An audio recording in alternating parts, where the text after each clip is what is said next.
తిన్నింటి వాసాలు లెక్క పెట్టడం అనే మాట చాలాసార్లు విన్నాను కానీ డైరెక్ట్గా ఎప్పుడూ ఫేస్ చేయలేదు. 2 days బ్యాక్ జమ్మూ కాశ్మీర్ పహల్గామ్లో జరిగిన ఇన్సిడెంట్ చూస్తుంటే ఆ మాట నిజమే అని అనిపిస్తుంది. మనం ఇచ్చిన నీళ్లు తాగుతూ మన రక్తం కళ్ళ చూడడం అంటే ఇదేనేమో. నిజంగా చెప్తున్నా, చాలా అంటే చాలా బాధగా అనిపించింది నాకు ఆ వీడియోలు చూసిన తర్వాత. నువ్వు ఒక హిందువా ముస్లిమా అని అడిగి మరీ కాల్చారంట. అదే పని మనం చేస్తే మన దేశంలో అసలు ముస్లిమ్స్ అనే వాళ్ళే జీవించగలరా? అలా అని అందరినీ అనట్లేదు, దేశం కోసం ప్రాణాలు అర్పించిన ముస్లిమ్స్ కూడా ఉన్నారు. ఒక హిందూ దేశానికి వచ్చి నువ్వు హిందువా ముస్లిమా అని అడిగి మరీ హిందువుల్ని కాల్చారంటే వాళ్ళకి ఎంత ధైర్యమో ఆలోచించండి. మనకెందుకులే, మన ఫ్యామిలీ లేదు కదా, మనల్ని కాల్చలేదు కదా అని చాలామంది అనుకోవచ్చు. ఈరోజు అక్కడ జరిగిన ఇన్సిడెంటే రేపు ఇక్కడ కూడా జరగవచ్చు. ప్రతి ఒక్క హిందూ రెస్పాండ్ అవ్వాల్సిన ఇన్సిడెంట్ ఏదైనా ఉంది అంటే అది పహల్గామ్ ఇన్సిడెంటే. నాకు నమ్మకం ఉంది, ఖచ్చితంగా ఇండియన్ ఆర్మీ దీనికి ప్రతీకారాన్ని అయితే తీర్చుకోకుండా వదిలిపెట్టదు. వాళ్ళు చేసిన పని మనం చేయాలంటే మనకొక్క నిమిషం పట్టదు. మన దేశంలో ఉన్న పాకిస్తాన్ పౌరులందరినీ కాల్చి చంపేయడానికి. ఈ విషయం పైన కేంద్ర ప్రభుత్వం కూడా చాలా సీరియస్ డెసిషనే తీసుకుంది.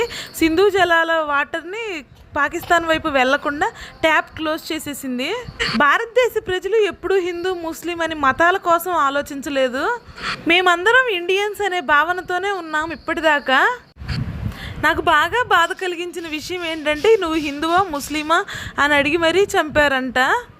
ఏవైనా గొడవలు పగలు ప్రతీకారాలు ఉంటే దేశాల మధ్య ఉంటాయి కానీ ఇలా మతాల మధ్య ఉంటాయా? హిందూస్ అయితే వాళ్ళని కాల్చి చంపేస్తారా? హిందూస్ ఏం పాపం చేశారు?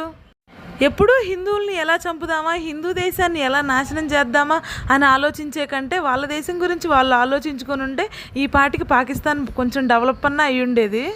సింధు జలాల్ని 64% పాకిస్తాన్ వాళ్ళు యూజ్ చేసుకుంటే కేవలం 24% మాత్రమే మనం యూజ్ చేసుకుంటున్నాము. మన దేశం గుండా ప్రవహించే నీటిని తాగుతూ మన దేశం వాళ్ళ రక్తాన్నే కళ్ళ చూశారు. వీళ్ళని అసలు ఊరికే వదిలిపెట్టకూడదు. నాకు తెలిసినంత వరకు మన దేశంలో కూడా వాళ్ళని సపోర్ట్ చేసే వాళ్ళు ఉండే ఉంటారు. ఎంగిలి డబ్బుల కోసం, కక్కిన కూటి కోసం ఆశపడే వాళ్ళు. వాళ్ళని అండగా చేసుకుని వీళ్ళు మన దేశంలోకి వచ్చి నువ్వు హిందువా ముస్లిమా అని అడిగి మరీ కాల్చి చంపారు. లేదంటే వీళ్ళకి అంత ధైర్యం ఉండేది కాదు. ఈ మాటలన్నీ బాధతో ఆవేదనతో వస్తున్నవే, కావాలని ఎవరిని ఉద్దేశించి అంటున్నవి కాదు. తెలిసి తెలియక ఏమైనా తప్పుగా మాట్లాడుంటే క్షమించండి. ఖచ్చితంగా ఒకటి మాత్రం చెప్పగలను, రాముడి జోలికి వచ్చిన రావణాసురుడు ఎలాగ నాశనం అయిపోయాడో భారతదేశం జోలికి వచ్చిన పాకిస్తాన్ కూడా అలాగే నాశనం అయిపోతుంది.